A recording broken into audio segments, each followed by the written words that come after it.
building a better Bay Area for a safe and secure future. This is ABC 7 News. Hello, I'm Kristen Z. Welcome to our daily program called Getting Answers. Today, we're talking with a child psychologist who will talk to us about how we can talk to our kids about what's going on in America regarding protests and race relations. We're also going to hear from Dr. Alok Patel about protesting during a pandemic and how to do it safely. But first, I got to talk with actor Jamie Foxx and Reverend Amos Brown right after they spent the day protesting at San Francisco City Hall yesterday. Now, we started this conversation hearing about the history of the Reverend and all that he has endured to get to this point today. I also asked Jamie Foxx how he got involved, and he said it's because of former warrior Stephen Jackson, actually, who was good friends with George Floyd. Stephen Jackson, and here's more on that. Stephen Jackson, who was good friends with George Floyd, I saw him on Instagram when this happened, and he was shook. And he said some things privately to me that I felt worried for him. I said, Stephen, I'm going down there with you. I don't care what the circumstance is. I want my brother to be okay. And when we went down, Stephen spoke from his heart. You can't tell me when that man had his knee on my brother's neck, taking his life away with his hand in his pocket, that smirk on his face didn't say I'm protected. That's right. That's what it said. That's what it said. Again, unfiltered, which is I think what we needed.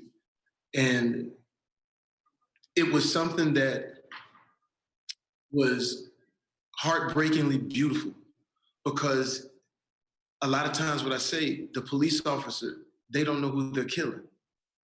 George had just got his life together, who started his own church, talking to young Black men, telling them, no gunplay, telling them stay in school, these types of things. And so that's why it's so impactful. And I think that's why the whole world is shook by this. Stephen was just trying to wrap his mind around how could this happen to someone that I know and that I love. My history is from forming a relationship with Sabrina Fulton, who's Trayvon Martin's mom, who I've been in contact with her since the time the event happened.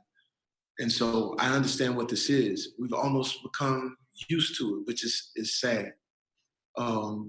So my whole involvement is to just lend my face, my energy. I know they say I'm from Hollywood, but really I'm a fella from Texas. And so that's what I want to show. I want to be here to just help out, because the one thing I can tell you, these protests are going to die down. This story is going to go away, and we will be left in a situation of what happens next. And most of the time, 100% of the time, not one law is changed. So what we are proposing is that we have to change the language on the books.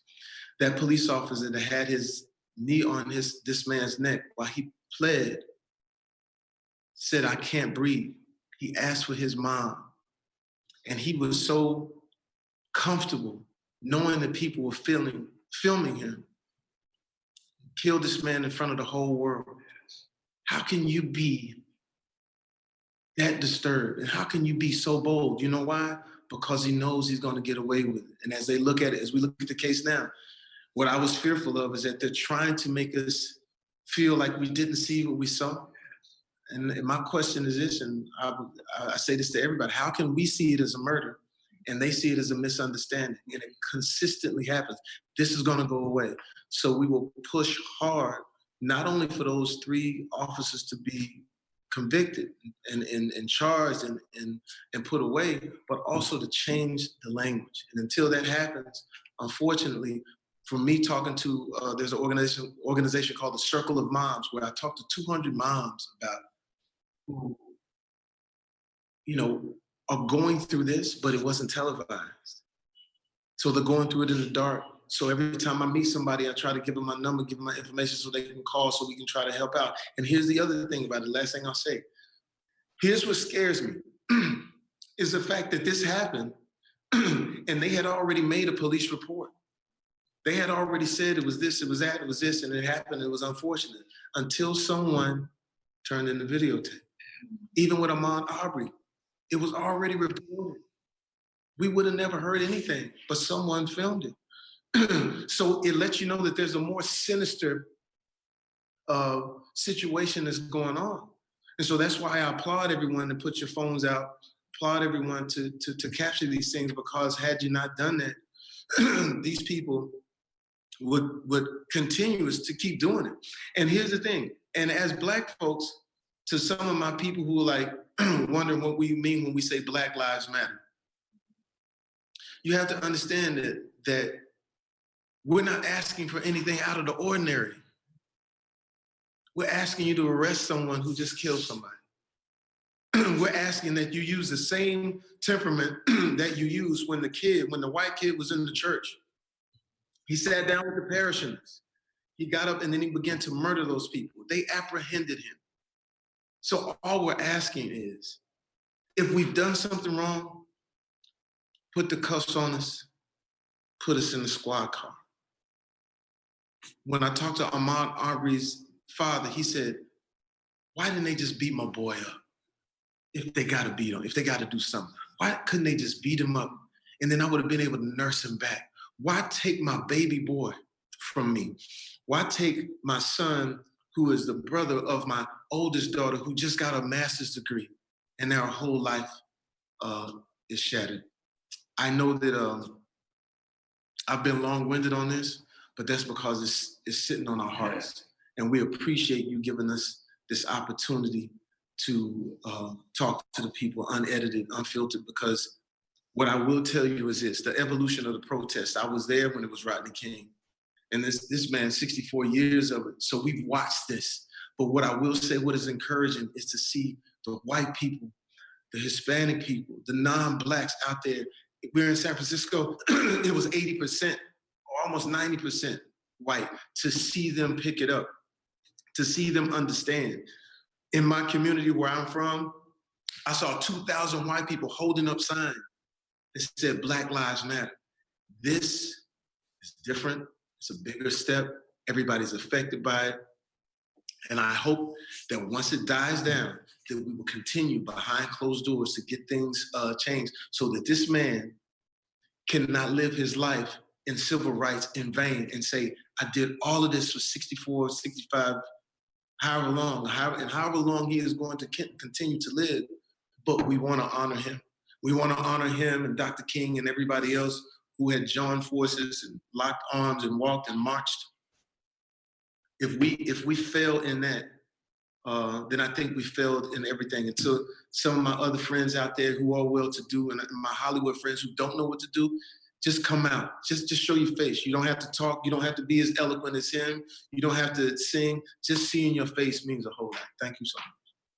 Jamie, I think you were reading my mind, because I was going to ask you, as Reverend Brown pointed out, started with Emmett Till, even before that, goodness, hundreds of years, 400 years, every time there's an innocent life lost, you see this play out, right, where there's outrage, there are protests, and then eventually it dies down, goes away, and then we replay it all over again, whether it's a month later or a year later or 10 years later. It seems like you both feel like this time something is fundamentally different, that there are more voices from different backgrounds and louder voices all working in unison. That is not to say we have unity. Gosh, we know we have divisions in this country right now, perhaps more dramatic than ever. But it does seem like you feel like this is a different moment, a watershed moment. Am I right? I say yes and no. We must just give tangible expression to our understandings, to our preachments, and our rhetoric. It's one thing to talk, but we got to walk the walk. And everybody needs to join with us and walk into that voting booth this November.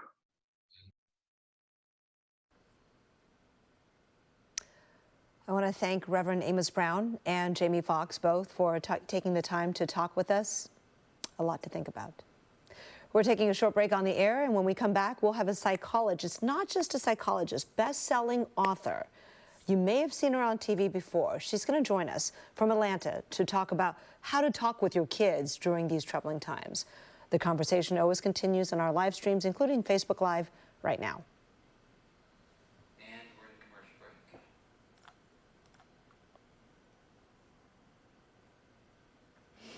break. Oh. Okay. Hey, friends on Facebook, glad you're with us today.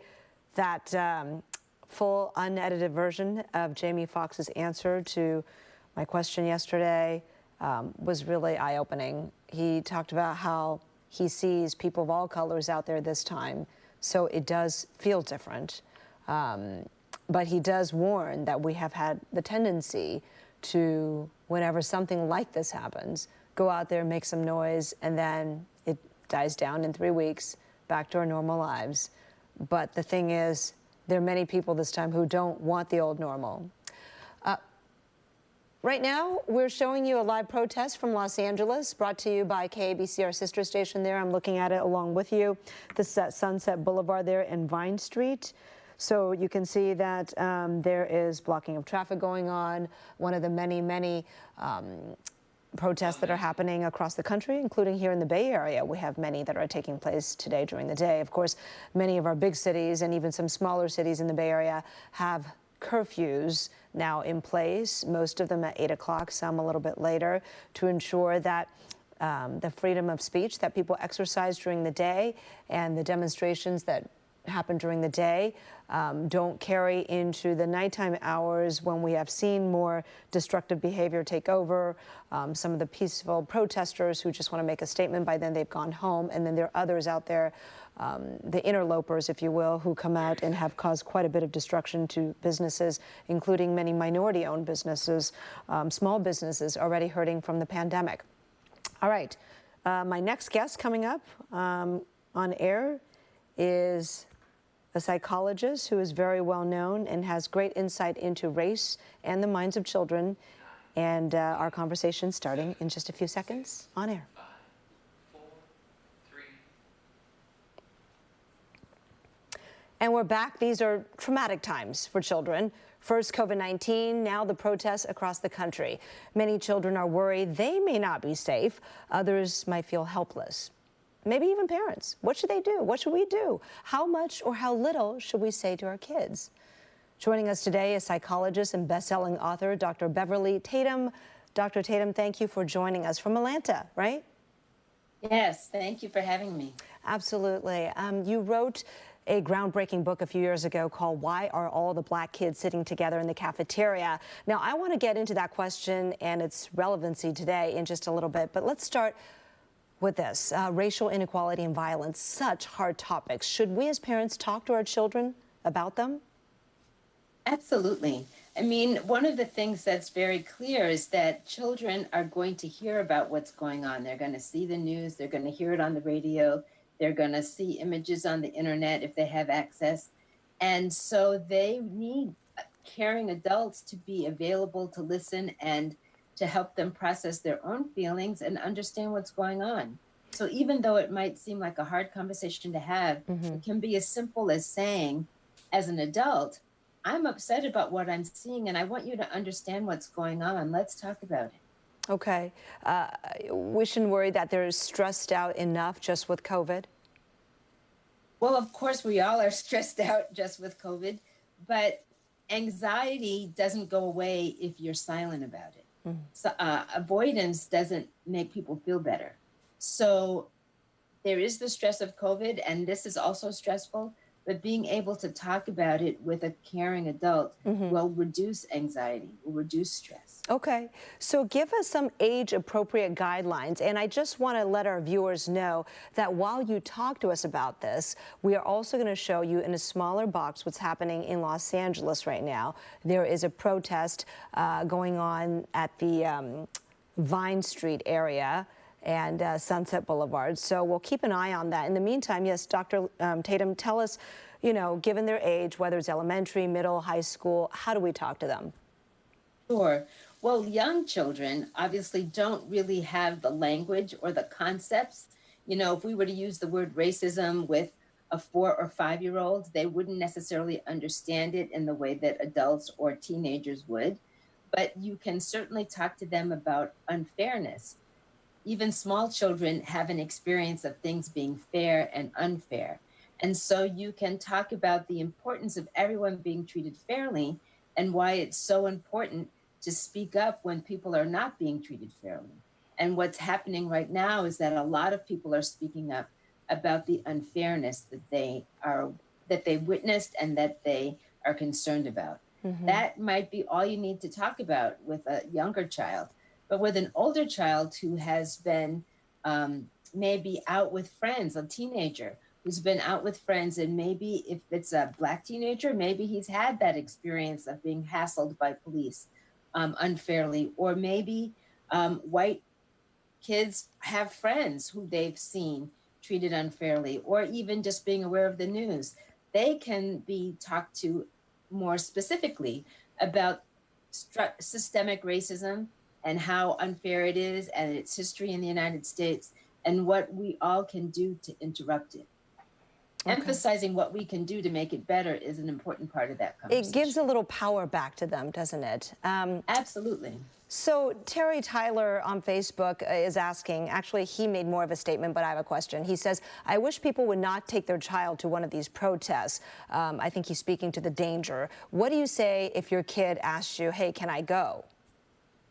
Well, I think you have to moderate it in terms of how dangerous do you think it will be. I know parents who have regularly taken their children to peaceful protests and have seen that as an important part of helping their children understand how democracy works, mm-hmm. that when something needs changing, we speak up to try to change it. But mm-hmm. of course, if there's risk or you have a concern that the protest might not be peaceful, or there might be tear gas thrown, or there might be circumstances that put the child at risk, you obviously don't want to do that. Okay. What about if a kid asks you, could I be hurt by police? In your own city, Atlanta, today, we had the 6 officers charged for excessive force after they tased some college students. What do you say to that? Well, I think that if you are an African-American parent, one of the things you know is that your child is potentially at risk. There are too many examples of young people who have found themselves in difficult situations, sometimes a situation that ends with a death. And so it's necessary, it's painful, but necessary to talk to your teenage children about what they need to do to ensure their own safety. You know, keep your hands visible, don't talk back, be as respectful as possible. All of those things are part of what a lot of Black parents would refer to as the talk. But if you are talking to a younger child, you know, let's say a 5 or 6 or 7-year-old, then the answer to that question might be, you know, police are not interested in hurting children. Mm-hmm. You need to know that police can be helpful sometimes. Mm-hmm. And of course, we see that sometimes bad things happen at the hands of police, but I'm here with you to protect you. You don't have to worry about that. All right, Dr. Beverly Tatum, thank you so much. We're going to take a short break on the air and continue this conversation on our live streams. Be right back. We're in commercial break. Okay, Dr. Tatum, I want to know, how can you tell, though, if your child is starting to show signs that they are so affected by all that's happening that they might need professional help? Well, sometimes you can see signs, physical signs. A kid who's maybe having trouble sleeping or has eating patterns have shifted, eating much less than usual or maybe eating a lot more than usual. Either one could be a sign of anxiety or depression. Sadness, weepiness, low energy. All of these things can suggest responses to stress. You know, some kids are more easy to read in that way. But I think as parents, we tend to know when our children are feeling good and when they're not. And keeping an eye on when they're not is important. Okay. I also want to ask you, how can we explain the uprisings to our kids in a way that doesn't condone violence, but also doesn't dismiss the sense of injustice and fury behind them? Yes. Well, first of all, I think it's important to underscore, sometimes it's not always as apparent in terms of the images we see, but the majority of these protests have been peaceful. The majority of the protesters are protesting peacefully. And so we want to acknowledge and talk about how important peaceful protest can be in bringing about change. But in those instances, when we see people behaving in a criminal way, tearing down property or smashing things or setting things on fire, we can talk about just how frustrated people can be. All right. And while it doesn't help, I'll put you on hold because we're coming back on air right now. Thank you. 7, 6, 5 seconds, 4, 3, 2. And we're back with Atlanta psychologist, former president of Spelman College, Dr. Beverly Tatum. You've written extensively about race and how to build bridges. Of course, that conversation more timely than ever. So I want to dive into some of the lessons you've been trying to share. What was your goal in writing your bestseller, Why Are All the Black Kids Sitting Together in the Cafeteria? Well, you know, I wrote that book originally in 1997. And at the time, I was a professor teaching a course on the psychology of racism. And one of the things that I learned from teaching my class was that many students and their families and friends and educators I was talking to really didn't have a clear understanding of what racism was, how we were impacted by it in terms of our sense of identity, and what we could do to change it. And so that was really what my book was intended to do. Fast forward 20 years, in 2017, I completely revised and updated it for the 21st century. But still, it was to help people understand what racism is, how it impacts all of us every day, and how we think about ourselves and other people, and ultimately what we can do to change it. All right. I just want to let our viewers know that we continue to monitor a growing protest on Sunset Boulevard in Los Angeles, seeing different reports about whether they've been peaceful. It does appear that way, but there were also talks of a car that had kind of driven through a crowd, leading to some worry. So we'll continue to watch that for you. Hopefully nobody hurt there. But Dr. Tatum, I wonder if we should, as parents, encourage or discourage our kids to build their identities outside of their racial groups. Well, we all have multiple identities. You know, if I were to ask you to describe yourself, you might describe yourself as a woman, as a TV anchor, as a mom, if you have children, as, you know, all the different, a daughter, a sister. We all have multiple identities. Some of them are more important to us than others. And in a race-conscious society like the United States, our racial group membership, particularly if you are a person of color, is an important factor in your daily life. How people see you, how they respond to you is mediated by that racial group membership. It's not the only thing that is part of your identity, but it's an important part. So can I ask you, in about the 45 seconds we have left, what are some good ways to connect, to build bridges?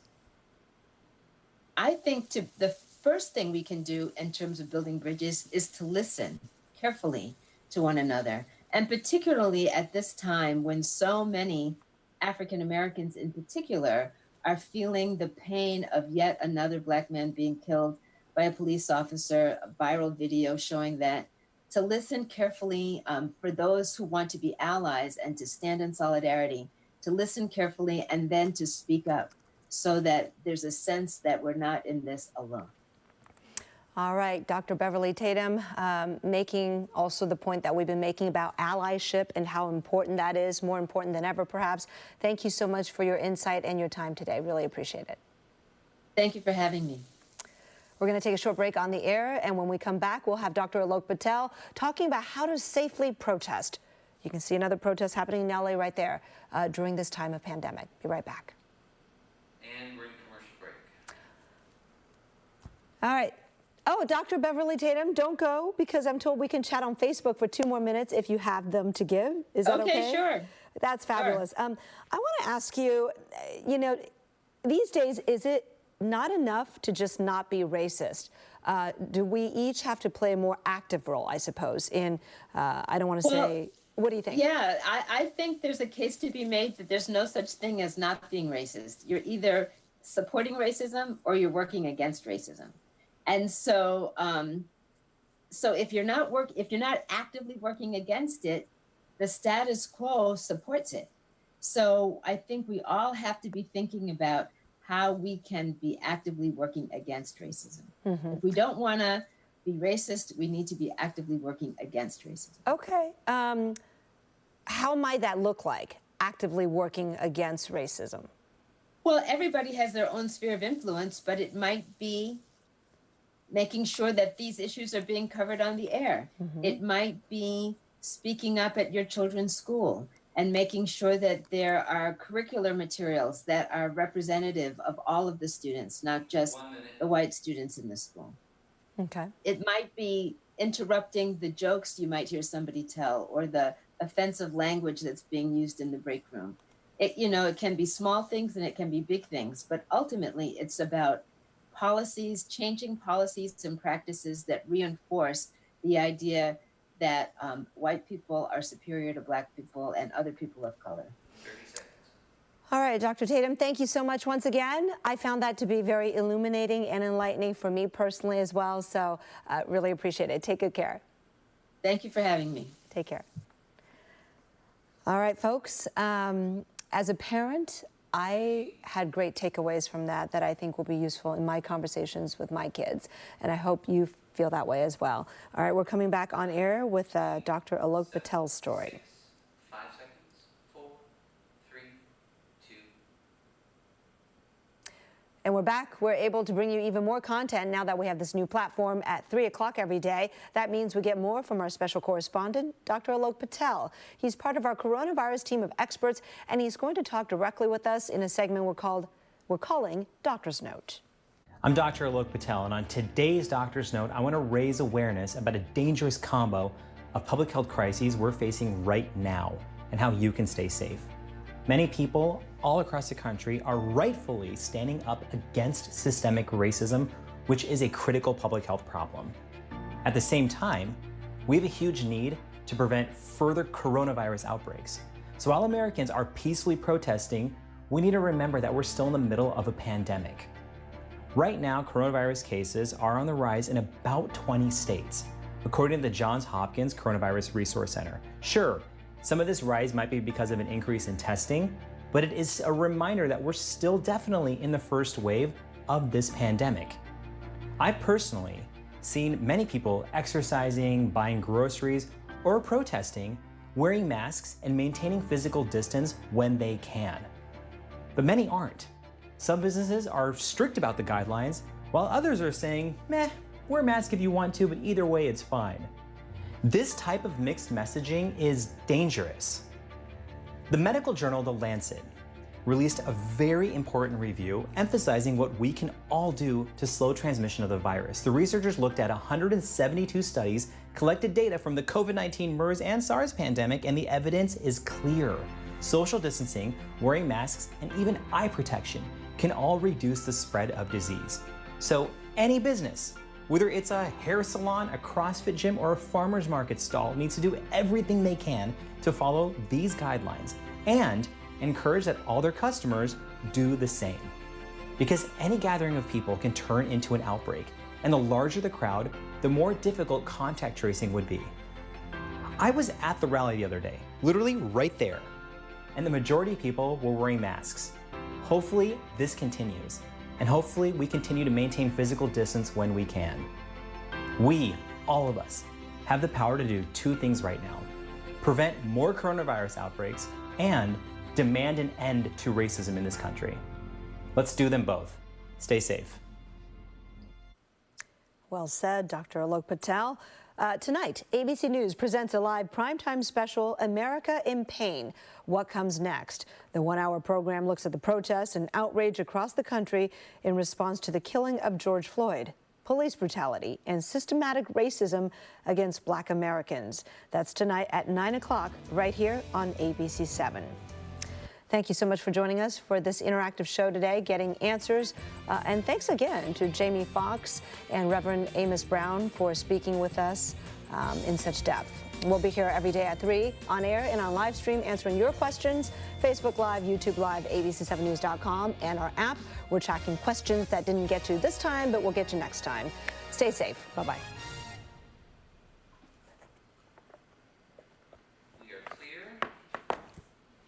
All right, Eric, I think we should take out that comment about we're tracking the questions, because we never really go, oh, we didn't get you last time.